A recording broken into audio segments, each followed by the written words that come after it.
বাংলাদেশ নয়, বিশ্বের ইতিহাসে কোথাও রেফারেন্ডাম এইভাবে বৃথা যায়নি, কোথাও একটা সিঙ্গেল উদাহরণ নাই।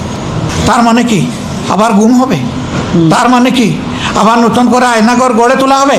এখন ব্যাংকের উপর থাবা শুরু হয়েছে। অতীতের ফ্যাসিজমের চাইতে আগামীর ফ্যাসিজম হবে আরও ভয়াবহ। সংকটকালে লুকোচুরি নয়, আমরা বারবার নোটিশ দিয়েছি, এই নোটিশগুলো আলোচনায় আসে না। জ্বালানি সংকট, বিদ্যুৎ সংকট, সার সংকট, দ্রব্যমূল্যের ঊর্ধ্বগতি, এগুলো নিয়ে আলোচনা করি। এগুলো আলোচনা করা পছন্দ না। আমরা চাইনি যে একটা সরকার গঠিত হয়েছে বিশ্বের যুদ্ধ পরিস্থিতির কারণে বিভিন্ন দেশের মতো আমাদের দেশও আর্থিক সংকটের মুখোমুখি, জ্বালানি সংকটের মুখোমুখি।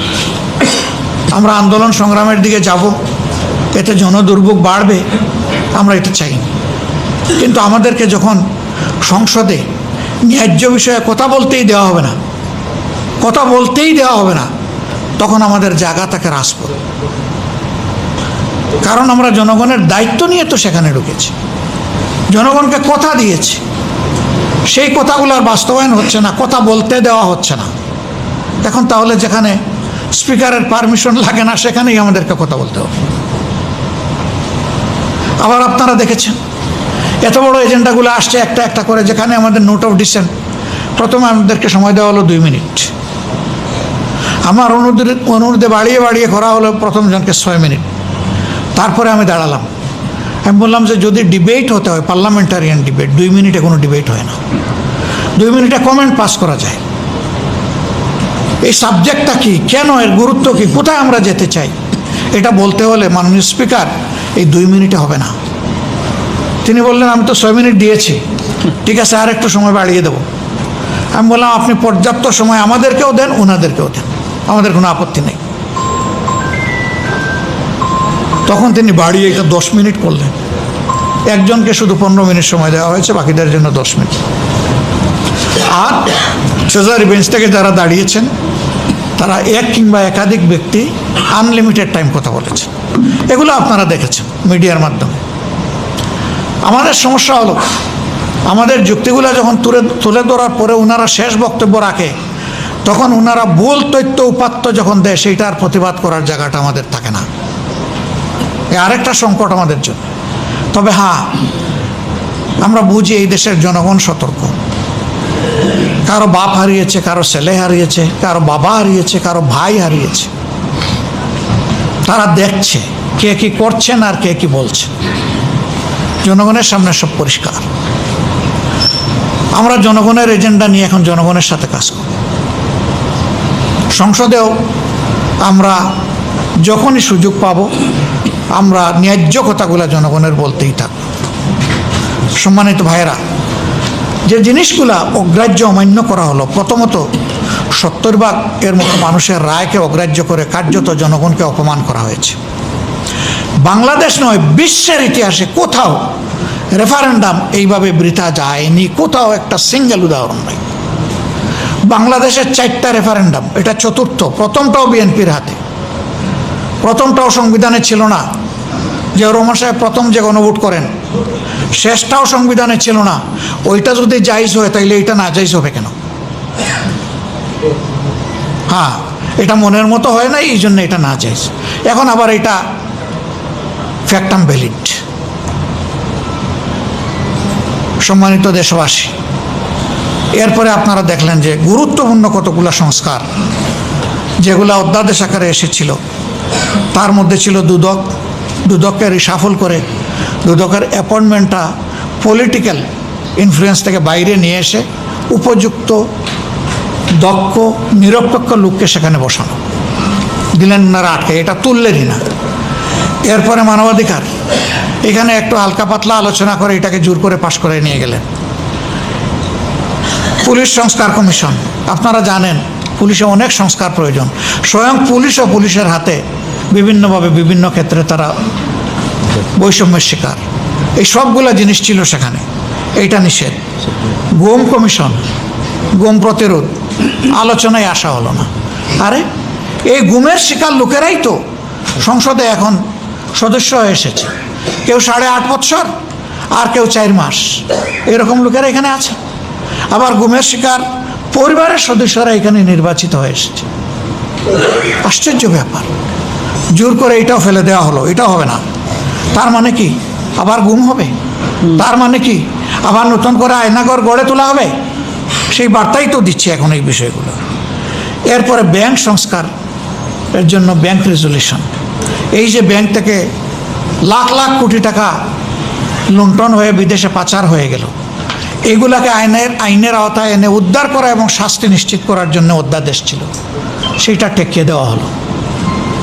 সেইটা টেকিয়ে দিয়ে এখন 7.5% ওই কালপ্রিটরা টাকা দিলে আবার ব্যাংকের মালিক হয়ে যাবে। কোথায় বাংলাদেশের অর্থনীতিকে নিয়ে যাওয়া হচ্ছে? এখন ব্যাংকের উপর থাবা শুরু হয়েছে। বাংলাদেশ ব্যাংকের গভর্নরের পদটা এটা তো কোনো হেলাফেলার জিনিস না।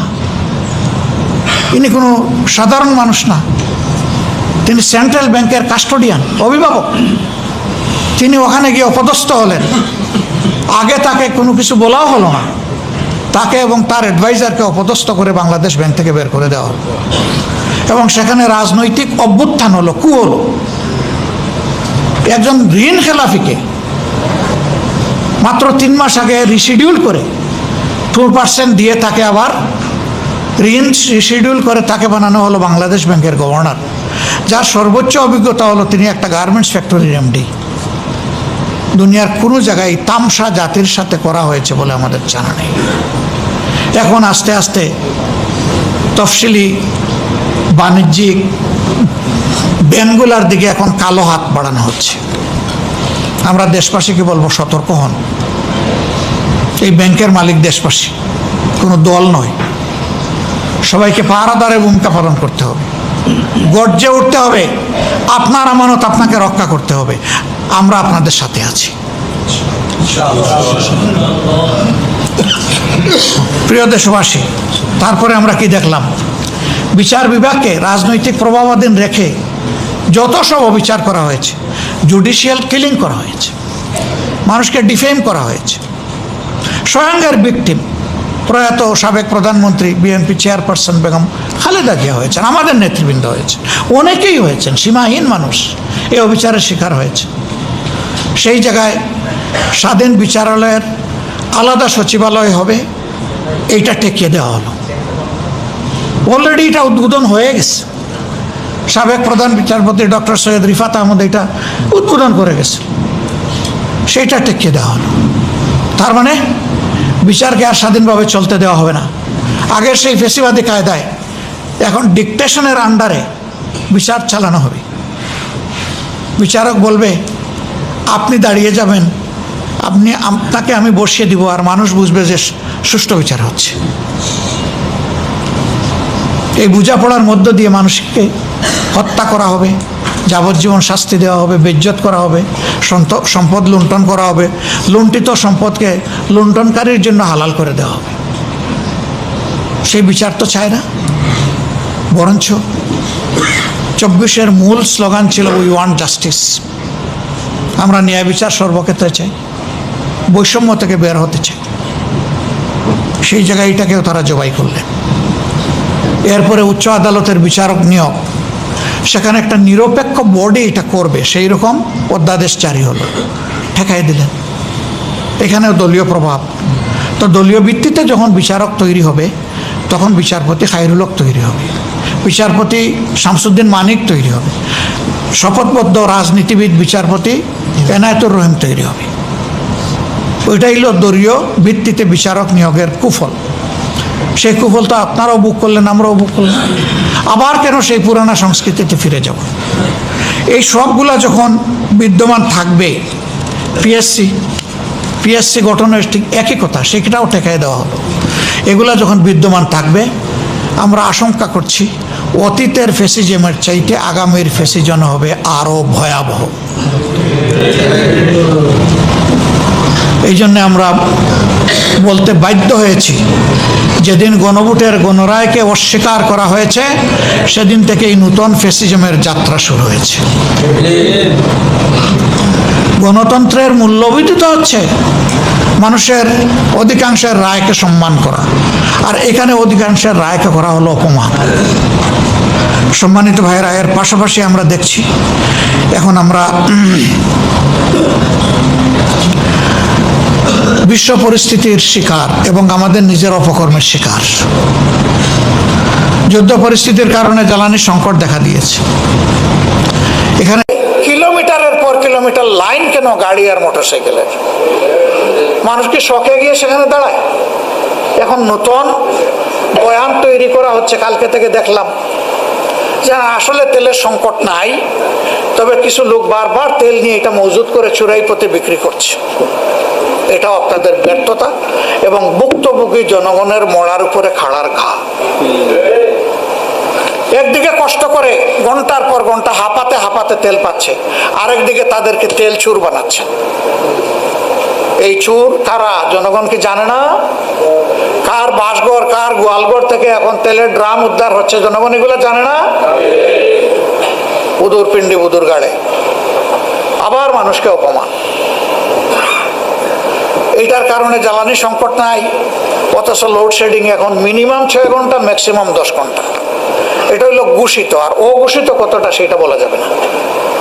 তো আমাদের যদি তেল মানে জ্বালানি সংকট নাই, যদি আমাদের বিদ্যুতের সংকট নাই, তাহলে লোডশেডিং কেন? এগুলো সব হলো পরস্পর বিরোধী মিথ্যাচার, জাতির সাথে ধোঁকা। আমাদের বৃহৎ শিল্প কারখানা, মাঝারি শিল্প কারখানা যেগুলো আছে, সেগুলো ফার্নেস অয়েলের অভাবে এখন সেগুলো বিপদে ঝুঁকিতে পড়ে গেছে। আমরা দুইটা জায়গায় ত্রুটি চেপে ধরা দেখতে পাচ্ছি। একটা মিডিয়াকে সত্য প্রকাশে বারণ করা হচ্ছে, স্পষ্টত আমরা দেখতে পাচ্ছি। আরেকটা, সমাজের বিভিন্ন জায়গায় ভালো মানুষগুলো তাদের টুট এখন সেলাই করার চেষ্টা করা হচ্ছে। মনে রাখবেন, এইভাবে কারো টুট দীর্ঘদিন বা চিরদিন বন্ধ করে রাখা যায় না। আমাদের টুট চলবে ইনশাল্লাহ। সম্মানিত ভাইয়েরা, আমরা এই দায় এবং কষ্টগুলা নিয়ে আমরা আছি। আমাদের অবস্থান স্পষ্ট। তাওয়ানু আলাল বিররি ওয়াত তাকওয়া ওয়ালা তাওয়ানু আলাল ইসমি ওয়াল উদওয়ান। আমরা ন্যায়সঙ্গত সকল কাজে সমর্থন এবং সহযোগিতা দেব। অন্যায় এবং জনগণের অধিকার হরণ করার যত কাজ আছে সব জায়গায় বাধার দেয়াল হয়ে দাঁড়াবো ইনশাআল্লাহ। এক চুল পরিমাণ ছাড় দেব না এই জায়গায়। প্রিয় দেশবাসী, আমরাও আপনাদের অংশ। সবাই মিলেই আমরা, সবাই মিলেই বাংলাদেশ, সবাই মিলে বাংলাদেশি। সুতরাং আমাদের লড়াই আমাদের জাতির জন্যে, সবার জন্যে। এই লড়াই আপনারও লড়াই, এ লড়াই আমারও লড়াই। এই লড়াই ইনশাআল্লাহ আমরা একসাথে সামনের দিকে এগিয়ে যাব। আমরা দৃঢ় আস্থাশীল, জনগণের সব দাবি আদায় হবে ইনশাআল্লাহ। গণভোটের রায়ও বাস্তবায়ন হবে ইনশাআল্লাহ। আইনি কোনো জটিলতা এই পথে বাধা হয়ে থাকতে পারবে না। আইন মানুষের জন্য, সংবিধান মানুষের জন্য। আইনের জন্য, সংবিধানের জন্য মানুষ নয়। সংবিধান বললে, আমি সেদিনও বলেছি, সংবিধান বললে এখন বিরোধী দলও নাই, সরকারি দলও নাই, প্রধানমন্ত্রীও নাই, বিরোধী দলের নেতাও নাই। কোত্থেকে আসছে? কোনো সংবিধানের বলে এটা আসছে। এটা ন্যাশনাল কনসেনসাসের বলে এসেছে। তো এক জায়গায় মানবো, আরেক জায়গায় মানবো না, এটা তো সুবিধাবাদী মানসিকতা। আমরা ওইটা পছন্দ করি না, সমর্থন করি না। আমরা এর ঘোর বিরোধী। মানলে ন্যায্যটা সব জায়গায় মানতে হবে, যেটা জাতির প্রয়োজন। আমরা এই জন্যে সরকারি দলের প্রতি আহ্বান জানাবো, আসুন ভুল মানুষ করে, আমরাও করতে পারি। জাতি মনে করে স্পষ্টত আপনারা এগুলা ভুলের মধ্যে লিপ্ত আছেন, আপনারা এই ভুল থেকে বের হয়ে আসেন। প্রথমে গণভোটের গণরায়কে মেনে নিন। তার জন্য উপযুক্ত পদক্ষেপ নিন, আমরা আপনাদেরকে সহযোগিতা করব এটা বাস্তবায়নে। এরপরে যে অধ্যাদেশগুলো জারি করা হয়েছিল ফ্যাসিজম থেকে দেশের শাসন ব্যবস্থাকে মুক্ত করার জন্য, সেইগুলো আপনারা কথা দিয়েছেন বিল আকারে আনবেন, জন আকাঙ্ক্ষার আলোকে আনেন। আমরা বলবো যেভাবে ওই অধ্যাদেশে ছিল তার চাইতে চুল পরিমাণ পিছনে যেন না যায়, সামনে আগানোর যদি কিছু থাকে সেটাকে আমরা সাধুবাদ জানাবো। কিন্তু জনগণের উপরে ফ্যাসিজম কায়েম করার জন্য সামান্য কোনো ময়লা আবর্জনা যদি থাকে সেটা আমরা মানব না। সংকটকালে লুকোচুরি নয়, আমরা বারবার নোটিশ দিয়েছি, এই নোটিশগুলো আলোচনায় আসে না। জ্বালানি সংকট, বিদ্যুৎ সংকট, সার সংকট, দ্রব্যমূল্যের ঊর্ধ্বগতি, এগুলো নিয়ে আলোচনা করি, এগুলো আলোচনা করা পছন্দ না।